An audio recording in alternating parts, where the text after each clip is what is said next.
And welcome to another exciting episode of The Energy That Surrounds Us.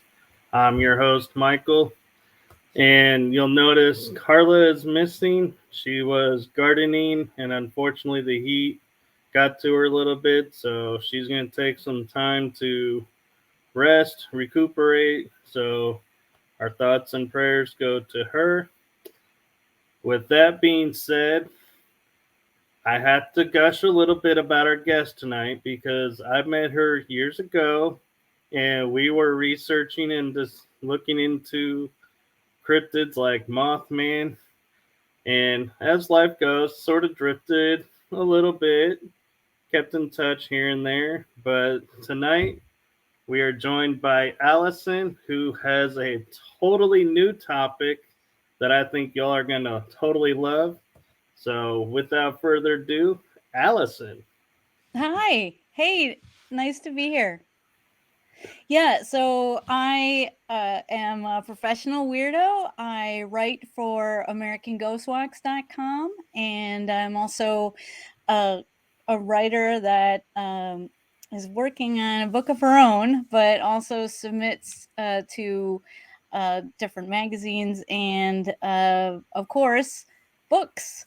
So we can talk about a book that just was just released in the beginning of this month that I have an essay in. But I also have a YouTube channel, youtube.com/paranormal women.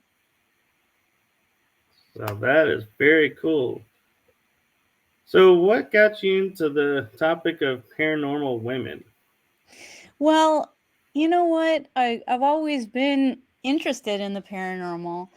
And as I started to get into it, though, what I noticed is that a lot of people, they are limited to what they see on TV. So, ghost hunters, ghost adventures, they model what they're doing in terms of paranormal investigation after what they see on TV, which is an okay place to start.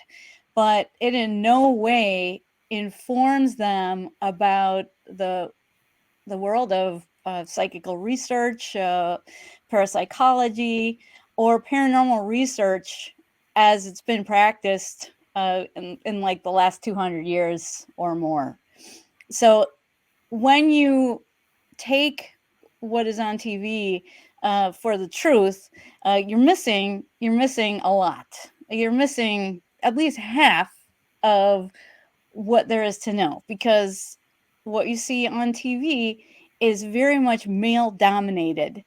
And when you look to the field, even in your own personal experience that we were talking about off air, Michael, uh, you have to admit, it seems that there might even be more women involved in the paranormal than men. What do you have to say about that?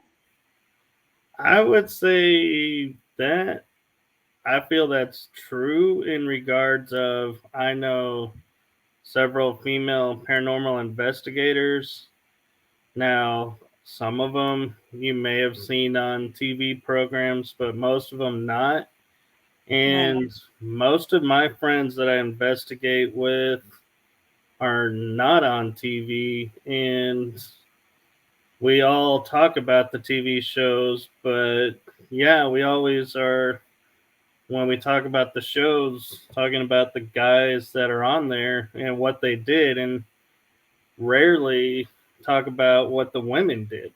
So you're right about that. Yeah, and that's not your fault. That's the way that media is steering us, because they will represent paranormal research as kind of a macho pursuit, when in reality that's not what it's been uh, throughout history. It and in terms of women being involved in the paranormal, well, everybody seems to think that women have a certain place, and certainly I think people realize that there are women who are mediums, and there are women who are psychics, for example, and there seems to be acceptance in terms of that role, but it's lacking when you think about women as investigators, that's not portrayed as much. It's like, women are thought to be more of a conduit for the supernatural than someone that comes from the inside or the outside rather to investigate it. And I really find that to be a problem because although I do acknowledge, yeah, there are a lot of females who are mediums. There's also a lot of females who aren't mediums like myself who are interested in looking at the paranormal from a scientific perspective, and that's been neglected. And I think the big picture is that we're not reading books. I think that's a problem. And in the paranormal field, we don't know a lot about the history of the paranormal field. And so that is what's allowing the media to portray it as a masculine pursuit, Yeah. because we don't know enough to challenge that. But in my own experience, I realized that I didn't know enough women involved in the paranormal. And I didn't want to go to obvious figures or just people that I knew. I wanted to look into the history, and I was startled when I found that we use the term poltergeist all the time, right? Right. Or And demon. what was that? I said or demon. Right. But the term poltergeist, nobody realizes that we are using that term today and throughout the field because of a woman. Did you know that, Michael? So I know it was a little girl in the movie, but that's the only frame of reference I could say as Yeah. to the origin of that. Again, that's a female portrayed as a victim, and then in that movie, there's also a female portrayed as a medium. But again, you don't see somebody coming in really from an investigator perspective Right. that has any power anyway. There is a female in the movie in that investigative role, but she is ineffectual, being the head of a university parapsychology department. But it's cool to see that a woman was featured, and I think that was modeled after Thelma Moss, who was the head of UCLA's parapsychology department, which was a short-lived department, but quite famous for about a decade. And if you subscribe to my channel, you can watch a whole playlist based on Thelma Moss and her contributions to the field, some of the famous people that she worked with and inspired. So there's a lot of women and some amazing things that they've done. Getting back to the woman who brought us the term poltergeist, there's a woman named Catherine Crowe, and she wrote a book called The Night Side of Nature, which is a 400-page book that talks about every kind of ghost you can think of, uh, as well as OBE, NDE, twin telepathy. Really, it's a smorgasbord of the paranormal, and she is the one who brought us the term poltergeist. And the reason she could do that is because she was multilingual. She grew up in England. She spoke English, but she also spoke French and German. And she wrote this book called The Night Side of Nature in 1848. And it became an international runaway bestseller. And that's because what else happened in 1848? Well, that's when the spiritualist movement kicked off. And it just so happened that her book came out at the most opportune time.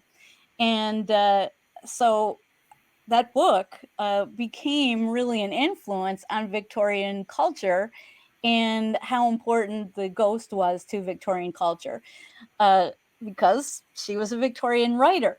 Now, it's amazing, though, that she was able to synthesize her reading in German and French and bring some of those paranormal phenomena to the English speaking audience. And then she looked for antecedents or she looked for similar manifestations that were happening in her own country to the things that were being reported on in Germany and France. And the people who really inspired her were German scientists and doctors who, at the time, there was a whole movement of these incredibly intelligent people who were studying medicine, but then also finding it intersecting with the paranormal. And the first thing that she did was she read a book by Justinus Kerner, who was a poet and a physician, and he is actually the person who identified botulism toxin. So, I mean, that's really important that we know what that is today because of his work. But he also, as a doctor, he had a patient who was a very young woman, but very sickly. And he was doing all that he could to improve her quality of life, even though she was bedridden. But so he was at her side and noticed that she was in almost constant contact with the spirit world. And he was changed because of the things that he saw her do, the things that he saw her predict.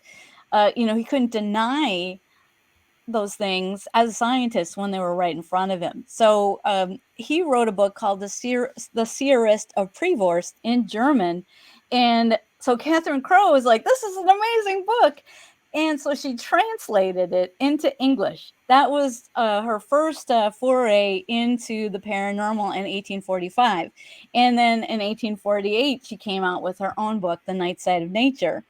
And there's so many amazing stories in there, but I bet you never heard of her before this conversation.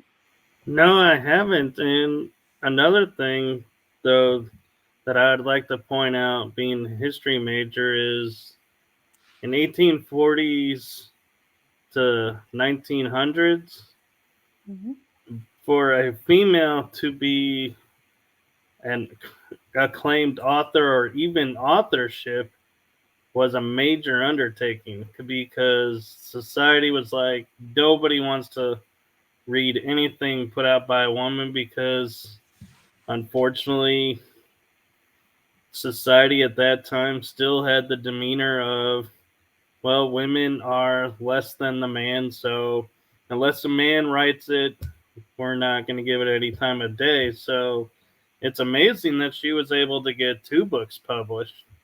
Yeah, well, she actually was a novelist, so she got a lot more books than that published. But yeah, some of her books were originally published not revealing that she was a woman. and then later that was revealed. But yeah, she was an extraordinary woman because this was a time when women had didn't have the right to vote. They also had limited property rights, and she actually left her husband in England and reinvented herself in Edinburgh, Scotland. And that's when she started to write, when she got her freedom, and just became such an amazing writer of mystery fiction and horror. She's one of the first people to write a story of a werewolf. So, and she wrote a lot of crime fiction as well.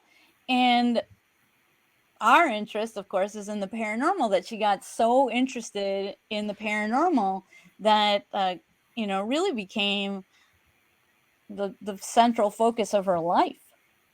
Right. And it's incredible that she was able to do all of this too, because in England, I know for a fact in England, for a woman to be educated, that was even extremely rare. So the fact that she has all this background knowledge speaks to her character of defying the odds of, she most likely educated herself because universities and colleges at that time rarely accepted women Yeah. into what was deemed as masculine studies like science, math. Yeah, that's so true. And the fact that she could do what a lot of researchers who have more opportunities aren't doing today is learn not just a second language but a third language, and to be able to be so proficient in it that you can actually translate a text, and that you can synthesize what you're reading from different authorities in those different countries and bring it to your own people. Yeah, I mean, that's amazing. And I think you're right. It's a part of the history of the field that, I mean, most people, I think if you were to ask today, say, who started the paranormal field, they would probably say names like Hans Holzer or the Warrens. Right. And granted, she was given a lot of popularity and credit, so there was that. But yeah, a lot of people though tend to remember Ed more than Lorraine, and Right. so Well, and she was again given more of a mediumistic role. I mean, she did in the movies she's made out to be more of an investigator, and that's great. But I'd like to see a lot more uh, fact-based offerings about some of these women, less of the Hollywood schlock and more of what they actually did contribute. And I mean, you just don't see that. You see everything that's done in the paranormal done for entertainment. And unfortunately, that's where the money is right now. I have a lot of friends who are parapsychologist, or their training is in parapsychology, and it's very hard to make a living doing that. And hey, I'm a prime example of that. I mean, my brother and I, we always wanted to be parapsychologists, and we just saw that that's not going to be a very good course of action, because you're really few and far between can get an actual profitable career going in that. And even the people who are well known might not even be making as much as they could be making in other fields. So we decided that we would go into the paranormal entertainment field. That's why we have American Ghost Walks, and but in what we do our best to look at things through the lens of comparative folklore, comparative mythology, uh, and of course, we make sure that everything we do is researched.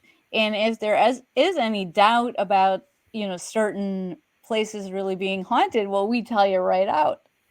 If a place is purported to be haunted, but we find no evidence that it actually is. I mean, that's a hard pill to swallow in the paranormal. Everybody wants everything to be haunted. But as an investigator, that's not investigating. You have to separate the wheat from the chaff. But well, that anyway, I'm yeah, sorry. Go ahead. I was just saying. You mentioned ghost walks. I At first, when I thought of ghost walk, I was thinking, oh, this is like a hayride Halloween thing. And so I never really gave him any credence. And then I did a ghost walk tour in Key West. Mm-hmm. I did one in Jefferson.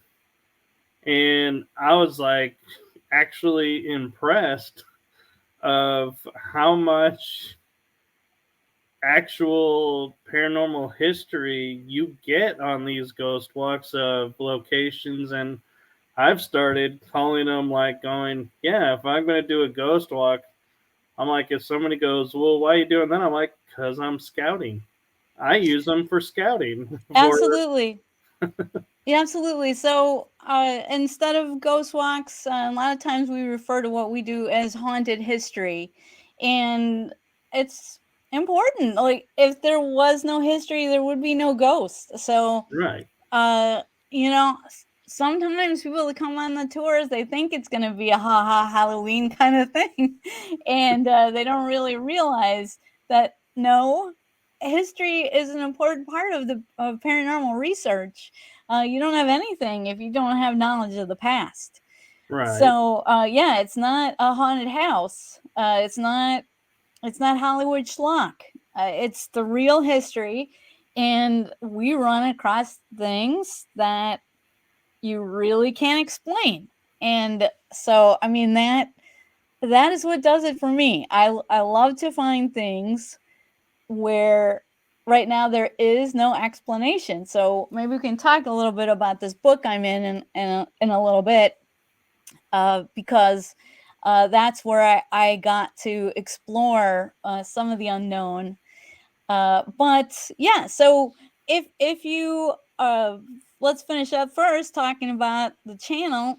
If you're interested in the full picture of the paranormal, so I'm talking about getting the female perspective. You already have a lot of the male perspective, and male researchers are great, but in this world, who wants a limited view, who wants to only see half the picture?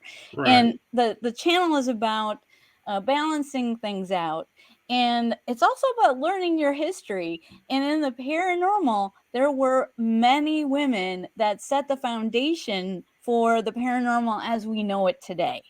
For example, going back to Catherine Crowe, it's just amazing that not more people that more people don't know about her, because in my research I found that as far as investigating paranormal investigation as we do it today, she was the first one. She was the pioneer of that.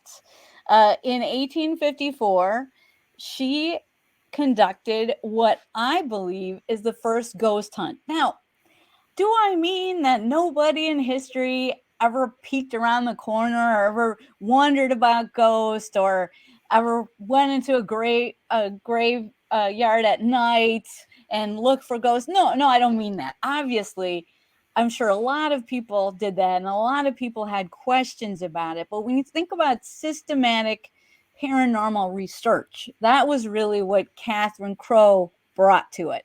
And when you look at earlier efforts to investigate the paranormal, they were conducted in a very religious context. And they were looking to root out witches and punish them. and, uh, and they were looking for manifestations of the devil on earth Right. as a way to intensify the faith, their Christian faith. And they were looking to root out evil. They weren't approaching the paranormal as we do today with an open mind and looking more towards investigation than exorcism. Do you understand what I mean by that, Michael? I do, Yeah.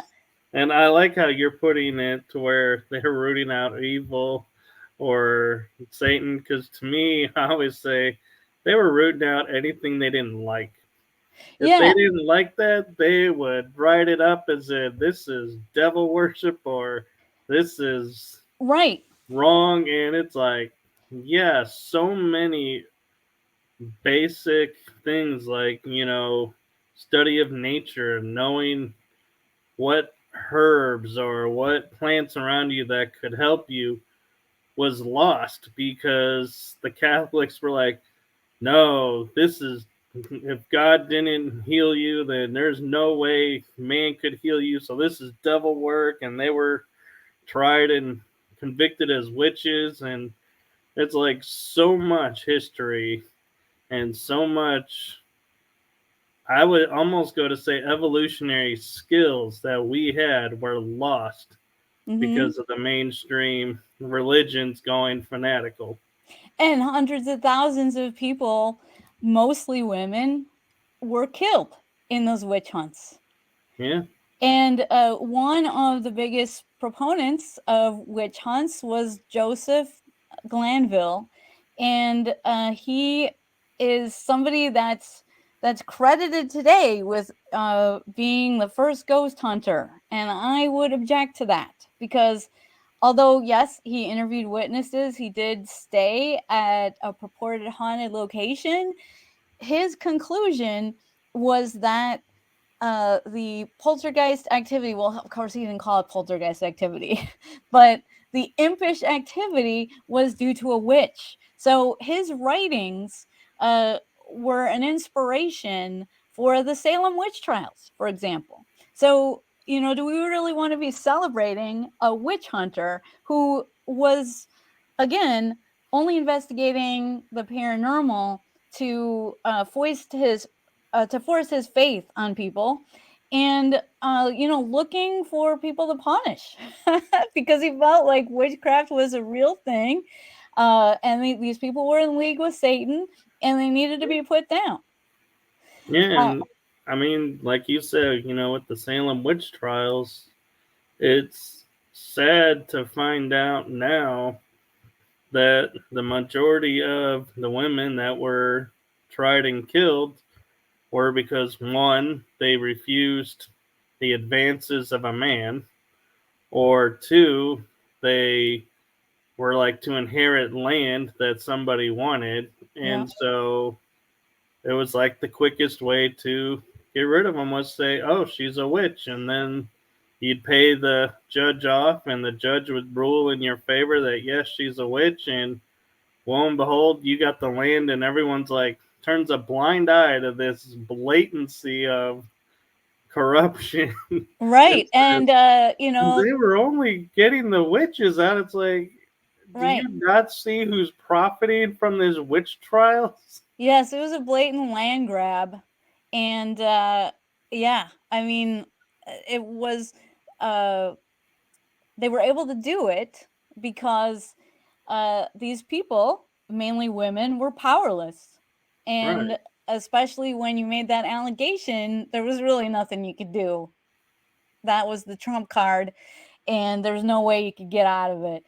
Yeah, Uh, and I mean Monty Python, for as much as being, anti female show as it is, making fun of stuff, in the movie Holy Grail, I love the part where they say, "How can you tell she's a witch?" Well, she'll sink. Well, the guy goes, "Well, what if she doesn't?" He goes, "Well, then she's made of wood." He goes, "Well, what else floats in water?" They're like, "Well, it's wood, so she's got to be a witch." He's like, and then the king walks in and goes, "A duck does." And they're like, he's like, "There's an educated man," and it's like that. That was the showing. I think the mentality of the day was you either sank and you were thought a witch, or you floated and were thought a witch. There was a no-win scenario for these Right. people. Right. As a no-win scenario. That's a good way to put it. So I don't look at somebody like Joseph Glanville as a role model or somebody who was really a paranormal investigator. So Catherine Crowe, on the other hand, she went at it from a rather secular position. I mean, when you read The Night Side of Nature, she definitely does talk about religion because that was a very important part of the belief systems at that time. But when she went on the investigation, what did she do? She brought along a clairvoyant, and this person was a clairvoyant, but only under hypnosis. So she brought along a clairvoyant and didn't only told her that they were looking to buy a house, and they were bringing her along uh, to tell them, to advise them with her psychic skills as to whether they should buy the house or not. So, I mean, I do think it was a little suspicious when they came to pick up this woman at 11 p.m. at night. And at midnight, they were in this house. You would think it was like just a real estate deal. They would have gone during the day. I don't know how she talked around that. But the fact is, she was bringing in a clairvoyant and using single blind, not telling that person what they were going to do, and not telling them anything about the property. And so she brought uh, herself, this investigator, of course, the doctor who performed the hypnosis, and also a couple of other men that she felt were very trustworthy to go with her. And they went to this house in Edinburgh, Scotland, that Catherine Crowe had found out about because of her book, The Night Side of Nature. So her book came out in 1848. This was 1854. And so she would get tips. People would write her about different strange things going on in their lives, and she found out about this haunted house that couldn't keep renters, and she was able to convince the owner to let them come in and investigate. And so they hypnotized the clairvoyant, and they just asked general questions about whether they should buy the house. And she told them that no, it was haunted and it was the scene of a murder. And now Catherine Crowe was disappointed by the results of the investigation. She, I think, expected, like a lot of us when we go on paranormal investigations, we have out of whack expectations as far as what we want to happen. Right. And we're even worse than she is, probably, because we have the Hollywood movies. We expect the bleeding walls, and so she didn't get any bleeding walls either. But what I do think that maybe she didn't appreciate enough was they did see some strange light phenomena. They heard some strange noises, which they couldn't account for, and it wasn't like mice or anything like that. It was like there was like a metal clanging sound that came about near the door. And then this light phenomena persisted, coming through the floorboards. And at first she didn't see it, but the psychic was pointing out that there were lights. And so she took the hand of the psychic, and then this medium, and then she could see it. And Catherine Crowe kicked herself after, because she thought, well, they should have gone around and had all the investigators hold her hand and see if they could see the light phenomena as well. So they saw these lights emanating from the floor, and they were pulsating. And then Catherine Crowe, on her own, did see like a bright spark, like a diamond of light. Like uh, like if you ever have lit magnesium on fire, that kind of brightness. Right. The bright Um, blue spark. yeah, and so she saw that, and then after the investigation, they had a little debriefing, and it was revealed that somebody else in the party also. She said, "Well, what did you see?" And he described the light, it in exactly the same way as she had thought of it in her head. So I think for a first investigation, that's pretty great. I know, and I mean, it's kind of like you say, is we go in and we're all, sit there and we'll hear like creaks in the building or what sounds like, the metal clanging, for example. And we're taught first reaction is, oh, that's just the building settling or the house settling. So we write it off. And it's like, we really got to unprogram that to going, like you're saying, so wait, let's go see where that sound's coming from. What's causing that? Can we reproduce it? Right, exactly. And it's interesting that preceded the lights coming through the floor. So maybe those things are connected, maybe not. But Yeah, it's interesting that she had light phenomena, and it's just exciting to see that, to see those roots of paranormal investigation and yeah, where they started.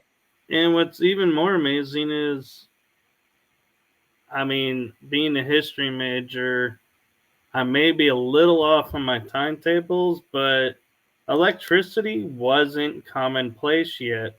So to have light coming up from the floor would mean there would have to be a fire or be candlelight somewhere. So candlelight would not be enough to shine through the boards, Right. kind of the way she's describing. So you really would have to say, what is this light? Because we would be like today going, oh, it could be a flashlight. It could be, someone let the light on downstairs. But they didn't have all that. No. So that's what makes it even more like going in today's eye, looking back, going, why did you go down to see what was making the light? Well, my understanding is that it was they were on the ground floor, Right. and so there's nothing, there's the earth beneath them. So Yeah, how would there be lights coming up from the earth? Not impossible, but yeah, it would be nice to have heard if she said, yeah, we pulled up a board and, we found just the ground. And you could say, wow, so then that light really was paranormal. But as long as, because you're left with wondering what's under the floor, is there a gap that, a secret area that nobody knew about? And that's where the light came from. And it's like, using today's mind, looking back at all these stories, yeah, it is funny to sit here and think this is where we came from to where we are today, and going, yeah, but this is the person who first had the notion to even go and try something to where we're like, this is, basics. Yeah, everybody knows, from everything going, yeah, if you go and you see something, you try and track it down. Well, they didn't know back then. If you saw something, they might be sitting there saying, yeah, there's a light at the coming up from the floor, but, you know, in the 1800s, what would you be thinking was underneath the floor of a house? Not heaven.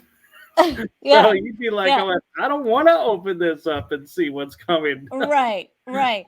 Well, yeah, that's an interesting thought, but yeah, it's a mystery, and I really think that Catherine would have done more investigations. This was her first foray into it, but that very same year, I'm gonna leave it to you guys to go on my website and see what happened to her. One of the So, reasons maybe we don't know as much about her as we should is because that very same year she was scandalized unjustly by still some still someone who is one of the most famous men in history, and so I'll just leave that to you. That's kind of a cliffhanger for you to go and watch the video on the scandal that's still haunting Catherine Crowe over 150 years later. and just FYI to everyone that's watching this, whether you're watching it live or replay or on the radio listening, the website that she's referring to is in the description. So I put it in the description of the YouTube channel, the Facebook events. So everywhere you're listening to it, you should have a link to both the her website, and if you go on the timeline, my timeline, there is on the reminder of tonight's episode a YouTube that she recommends for everyone to watch. Right. So that specific YouTube video is the rest of the story. So if you're intrigued about Catherine Crowe and you want to find out what happened to her, um, and why maybe she didn't do more paranormal investigations after this first one, because she certainly had inclinations to, and she certainly wished there were things that she would have done differently, like she wished that she would have standardized that approach with the other members of the team, where the she reached out to grasp the medium's hand, and then she saw the lights. She was wishing that she would have had everybody on the team do that one by one and see what the results were of that. So she certainly had inclinations to improve her technique, but why didn't she? Well, if you want to know, then go ahead and watch that video in the show the show notes, and I think you'll be quite surprised, and maybe you change your mind about many things after Right. watching that video. But yeah, I welcome people to watch a whole playlist on Catherine Crowe. I have another great playlist on Thelma Moss, who was the head of UCLA's parapsychology lab from, I think it was 68 to 78 approximately.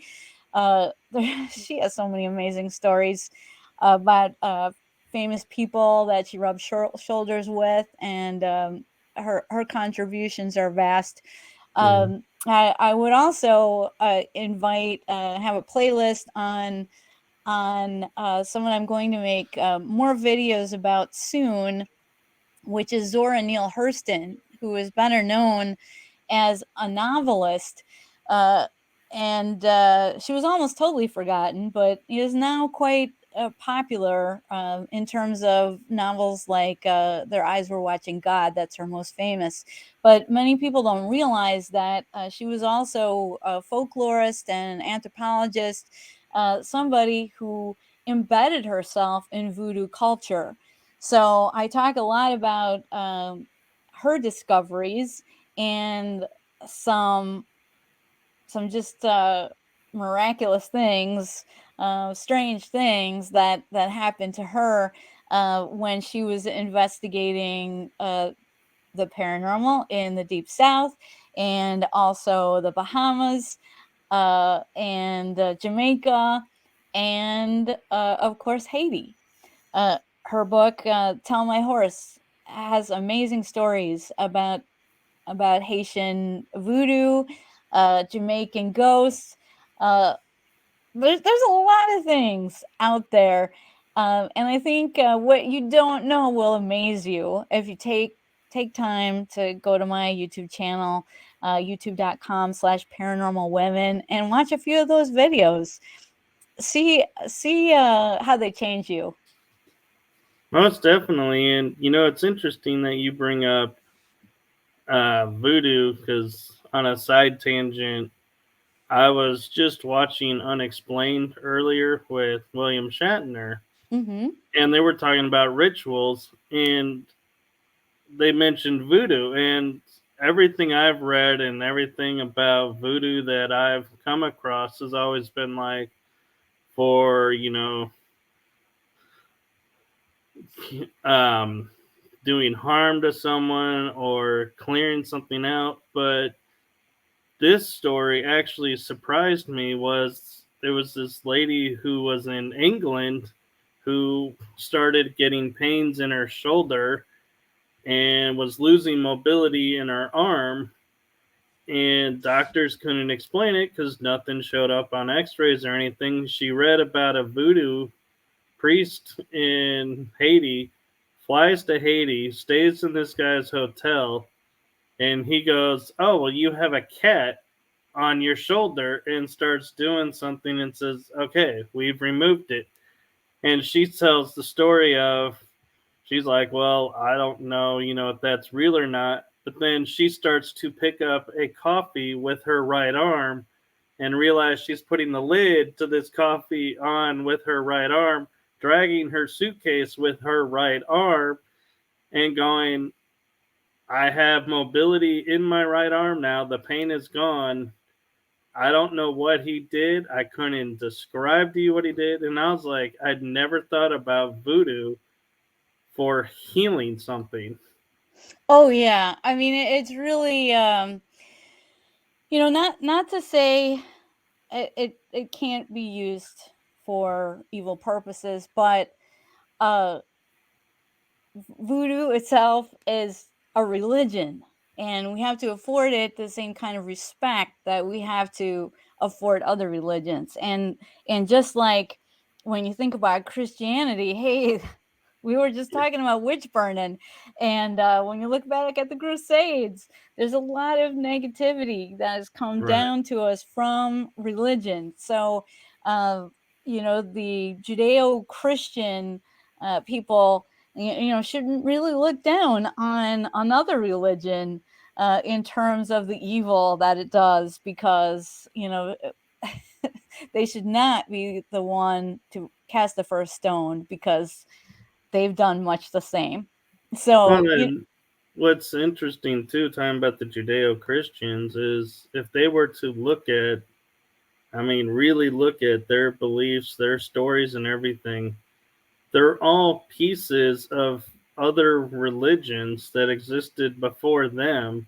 So it's like they're a hodgepodge of, say, Sumerian, Celtic, pagan, Judaism. I mean, even probably Muslim is in there. And they put them all together and then pieced it out to be what they wanted it to be. And one of the biggest crimes, I think, and I'm probably going to catch flack for saying this, is that Christianity took us from a matriarchal system to a patriarchal system and totally tried to destroy the divine feminine side. And to me, that was like the worst thing that could have been done, because I mean, they talk about balance and you need the balance of the divine and everything, but yet then they're saying there's only the masculine, there's no right. feminine. But if you have balance, you got to have both. And see, and that's all I'm fighting for with my Paranormal Women channel, is to even things out and make sure that we know our history, and we see the feminine foundations of this field, and we give it the full appreciation that it deserves. And I know And we're coming to the end of the hour here, and I want to talk a little bit about the book if we yeah, can. we will. I just want to say one thing for your cause, though, Yeah. is in the past, say, 2, 3 years of paranormal television, the feminine has been returning, because you had like Nick Groff uses a lot of women investigators and mediums in his shows. Destination Fear, the main star, brought his sister on and gave her, the limelight a lot. And, she got to pick places in, 2 of the seasons, and out of the three, I believe they were, or 3 out of 4. But I mean, even Ghost Hunters, when they reinvented themselves, Sherry is now a part of the team as an investigator. And Ghost Hunters, when they brought in a new team, had 2 women on the team as an investigator, one being a psychologist. Actually, she might even be a parapsychologist. And so I would say, your goal of bringing awareness to it is actually rippling out more than you might realize, because a lot of the major shows nowadays all are starting to feature female investigators. Well, I think, that's the only road, because, like we were saying, we want the full picture. We don't want to see just one side of things. That's Right. very limiting. So, I'm glad to hear that shows are doing that. And I hope they will continue to be more fact based, even if it means that they have to make it a little bit more down to earth than some of these shows have been. I want to see reality Yeah. reflected, not just some claptrap, and not just one-sided patriarchal nonsense. So I'm glad to hear Yeah. that it's making it a You know, turn for the better. and it's kind of funny because we use so many colloquialisms and we don't know where they come from. And one just popped in my head because we were talking about Miss Crow and talking about with your statement about hoping they come keep it going is I found myself saying in my head, yeah, they're having to eat crow. Very And good. I'm I like, like it. she's getting her justice. Right. She's really got to get her justice. She's been defamed, and I would really suggest that you check out the video in the show notes, especially, which will give you a different perspective, and really give you a good reason to elevate Catherine Crowe and to respect her. To make up for the past. But Right. yeah, let's talk about the book. So I'm excited. I'm in a book called Fairy Films, We Folk on the Big Screen, and it's edited by Joshua Cutchin. You might be familiar with some of his many books. He really takes a deep dive into a subject, and he's one of the leading authorities on fairy folklore. And in this book, a number of contributors write about fairy folklore and how it's still with us today in its traditional form. Now, we're not really talking about the sweet little Tinkerbells. We are talking about traditional fairies, which are a lot scarier. And you might not realize that fairies were uh, sometimes thought, like in Scotland, for example, um, to be the familiars of witches. So it wasn't imps from the devil, but it was that the witches were consorting with the fae folk. Uh, they've Yeah, also been tricksters. what was that? Tricksters. I've That's right. always heard them as being the tricksters. Yes, I would agree with you there. So they are very much tricksters, and they have been very feared in the past. I mean, that's why we call them fairies, the fair folk, the gentry, the good neighbors. The reason for that is you don't want to get on their bad side. So you want to talk about them euphemistically and also show them that, they can be good in what we think is good.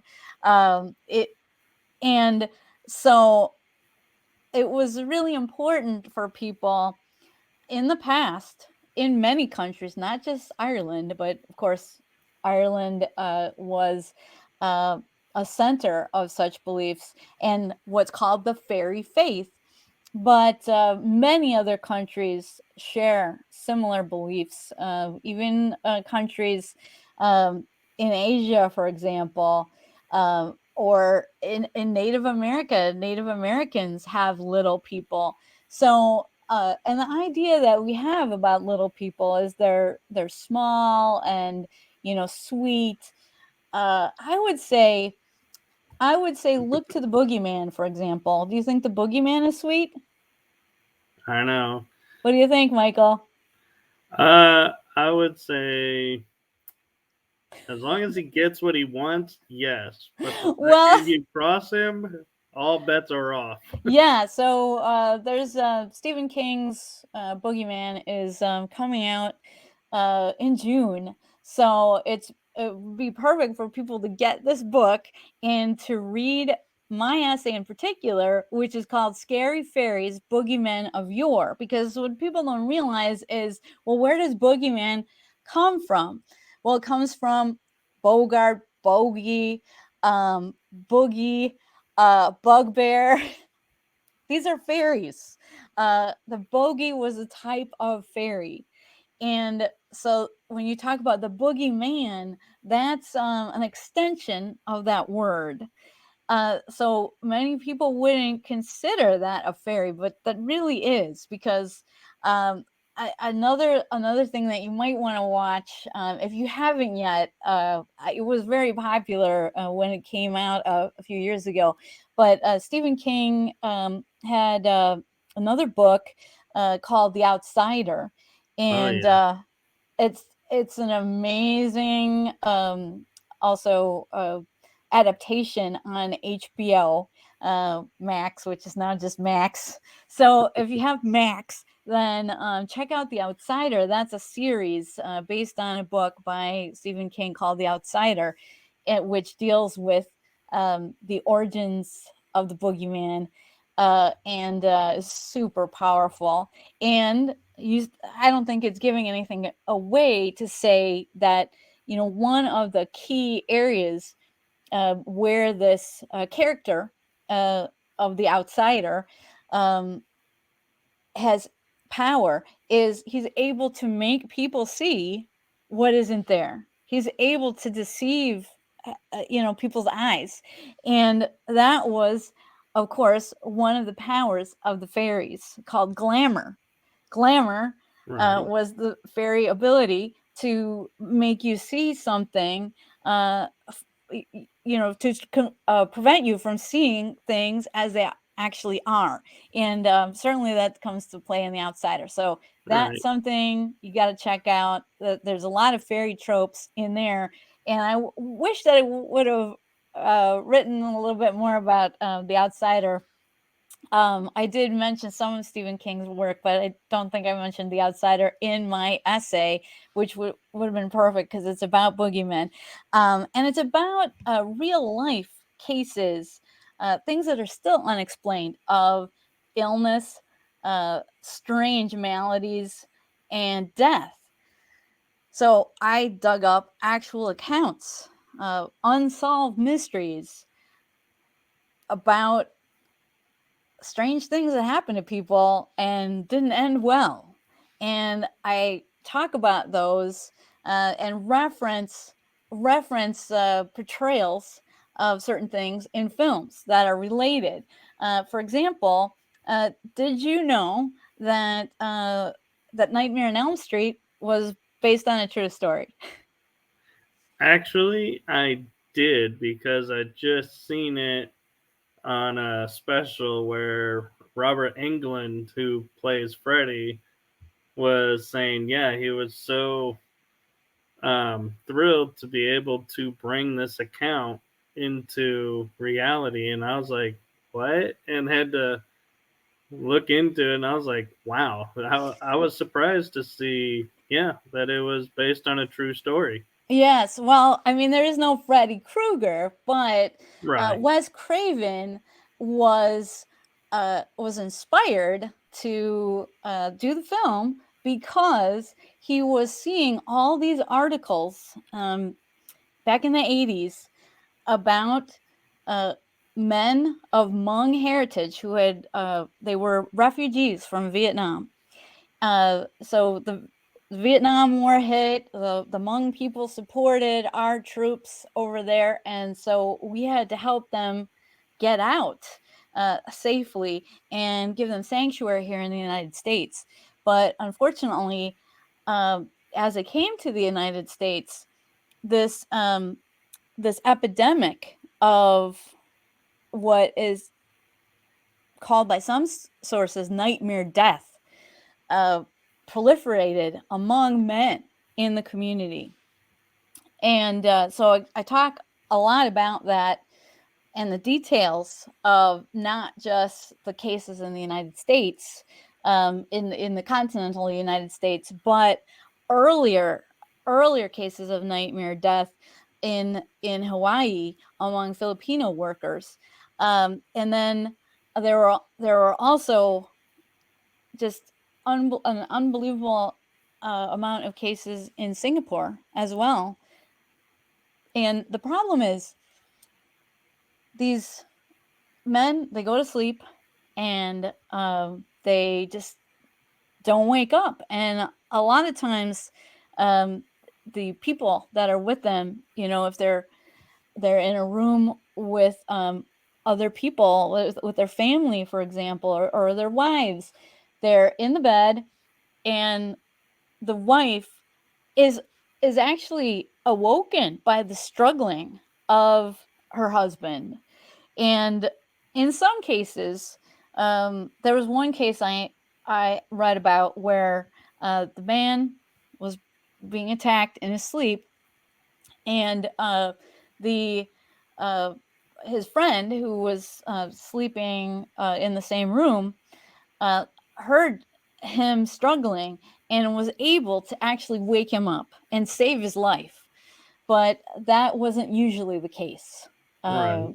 Usually, these people are not able to be awakened. And today, scientists think that this is a genetic disorder called Brugada syndrome, and that it is a malfunction of sodium channels in the heart, which causes a severe arrhythmia.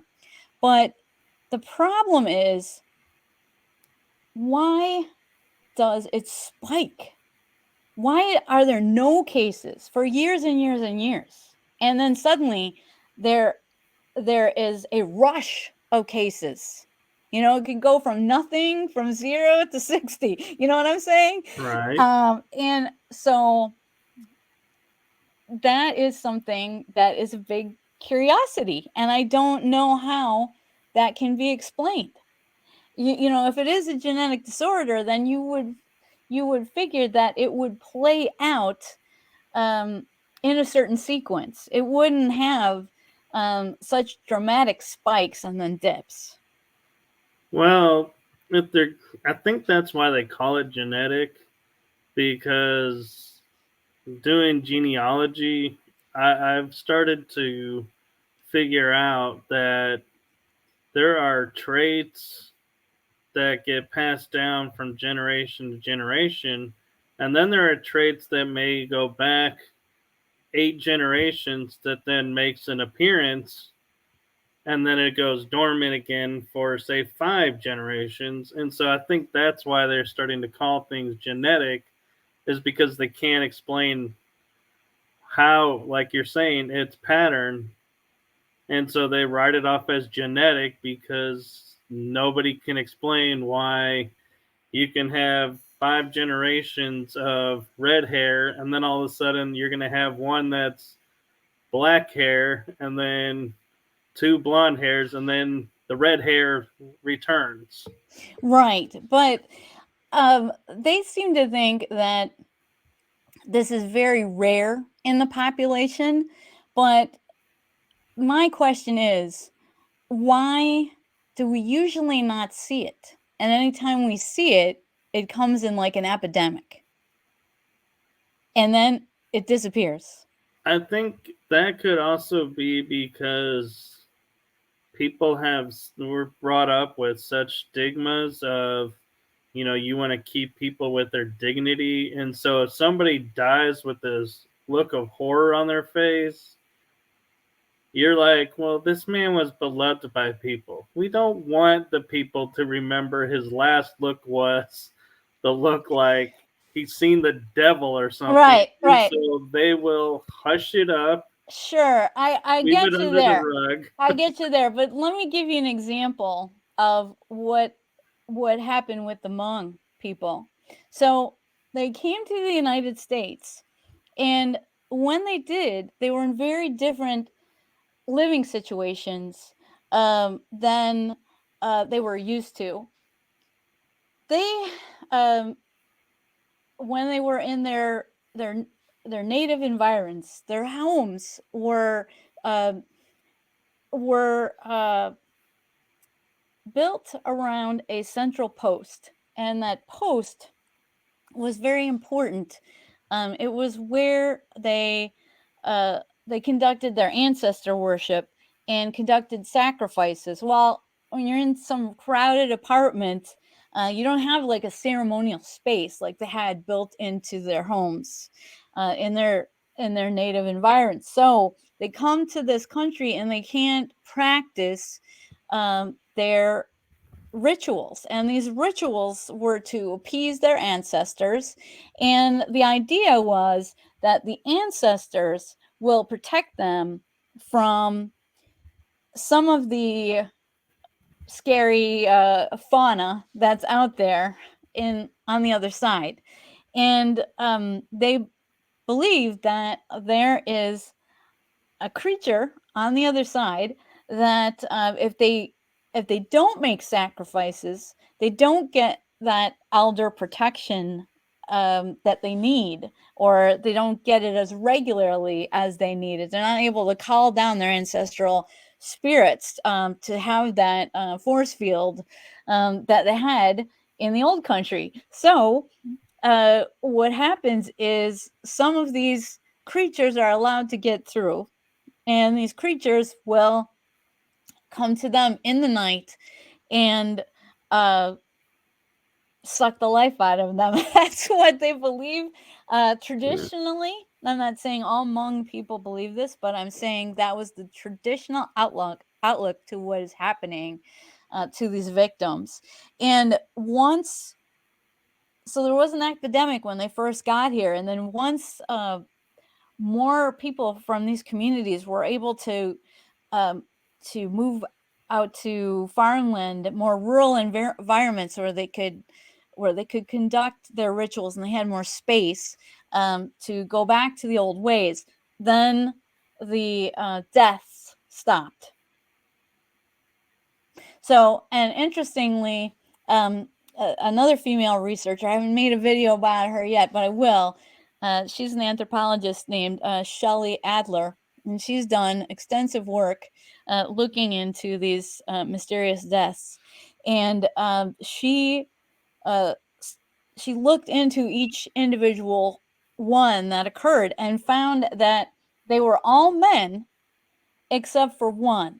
One of the victims was a woman, but she was in the unique position because Hmong society is patriarchal. So she was in the unique position of being the head of the household. So she was the one who was victimized because she was the head of the household. And that's what was happening. The head of these households, all the heads of these households were being taken out. So it's interesting that this one woman also had died due to nightmare death when all the rest were men. Yeah, that is interesting, and it's kind of interesting on a side note too, talking about nightmare deaths that I found. I don't know how familiar you are with astral travel.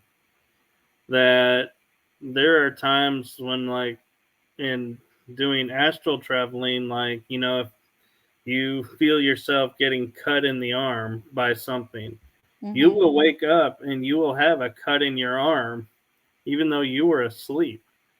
And Yeah, so I can't help wondering, you know, not only, with these being nightmare deaths, but could it also be that they were, some of them may have been astral traveling and, got hurt astral traveling and died, because that has happened to where people have, you know, right. traveled and gotten so hurt that when they came back, their body just couldn't heal.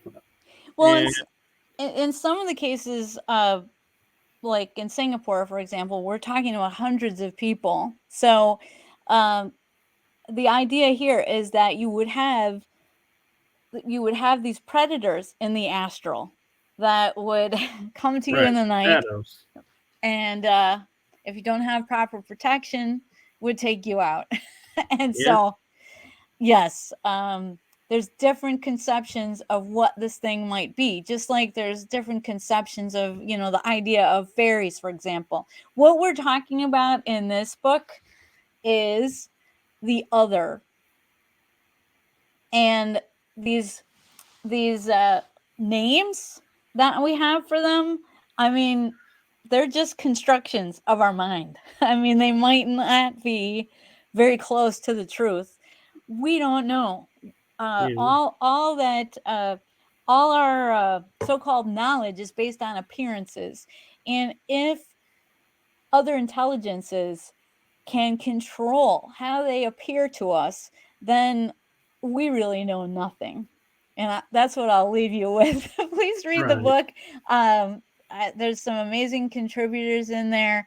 Um, Susan Demeter, Jack Hunter, of course, Joshua Cutchin, who edits and also submits an essay, and the the fairyist who runs the fairy census, Simon Young, is also a contributor. So, and so many university professionals as well, like David Floyd, are writers. So check it out, and especially read Scary Fairies, Boogeymen of Yore. If you want to get scared about the possible reality of these boogeymen, that's been maybe following us throughout history. So maybe read that and then go see that Stephen King movie in June. Yeah. Now, I have a quick thought that I wanted to run past you, Allison, because we keep talking about the fairies, and we're brought up in our generations, fairies, being the nice Disney pixies and everything. But I've read accounts where like Scotland and Ireland create on the bottom of trees little, they call them fairy gardens, and they leave offerings there and sometimes notes of like their wishes or their thoughts about something, and they find out that whatever they wish or their thought was manifests. And so I can't help wondering, like, when you talk about fairies being the familiars to the witches, if they're actually can be familiars to us and that they're actually still carrying on that tradition of making those wishes happen and those thoughts come to life. And that's the dangerous part there. That second part is because you write a message in a bad mood and you know how we always say stuff we don't mean when we get too upset. You write it down, you put it into that tree, you best hope you come to your senses before the fairy folk find it. That's right. You have to. They are capable of anything.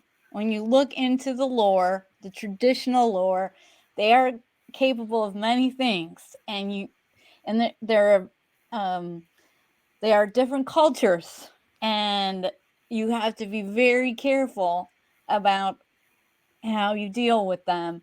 And as you were saying, you have to be careful what you wish for. And I'm not saying that they can't be powerful allies.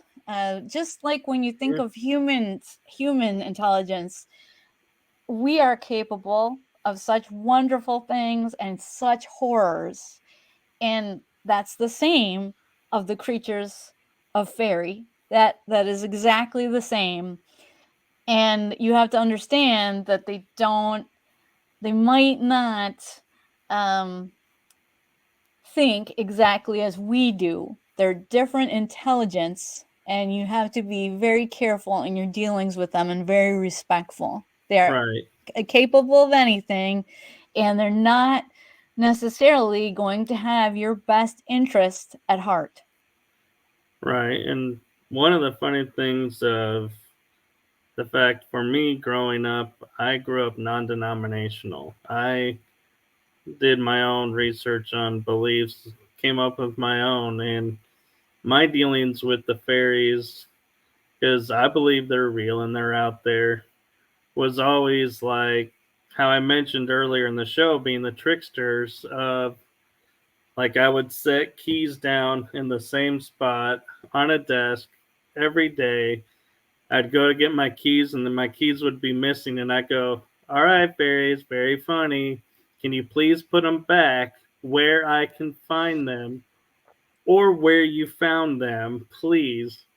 And then it would be like within half an hour, it'd be like oh my God, how did I not see my keys right there in this spot and be able to grab them and go?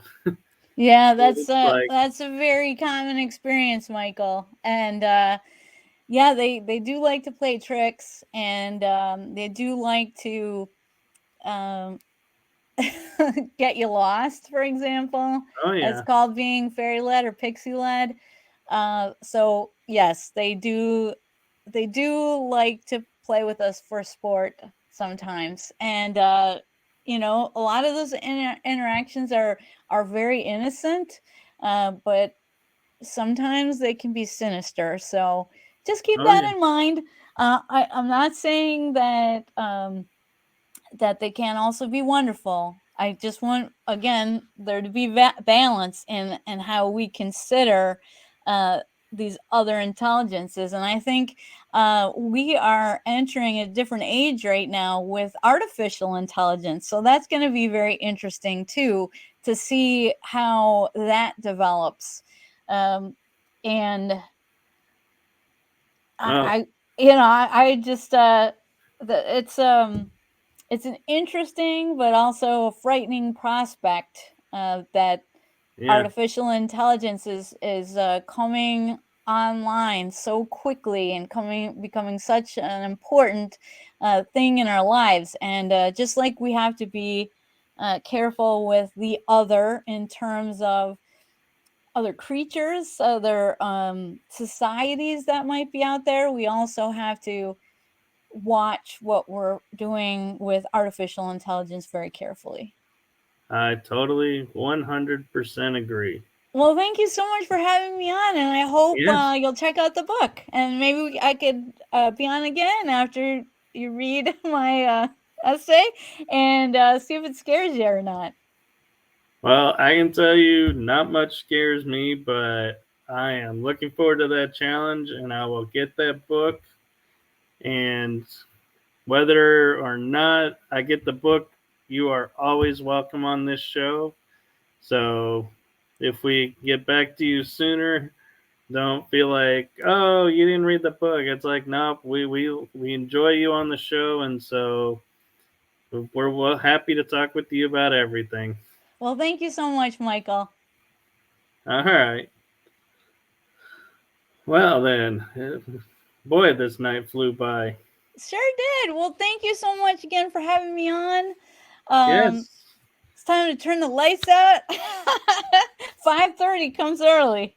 it does, and it was kind of funny is during the show at certain points when you were talking about stuff, I would notice the lights behind you kind of flickering, getting brighter or dimmer, and Hmm. it almost looked like the screen was kind of shaking a little bit a few times. Oh, well, that's probably my fault. Might be shaking the uh the table here. But yes, it was a great pleasure to have you on. And let's see, where am I? So next week, folks, we have George and Kara Shoplin on. And so we will share with you our outro and look forward to seeing you all next week. And yes, thank you again, Allison, for another fun and exciting episode. Thank you. You have just listened to the energy that surrounds us with your hosts, Michael Koff and Carla Norris. Be sure to tune in next week for our next episode.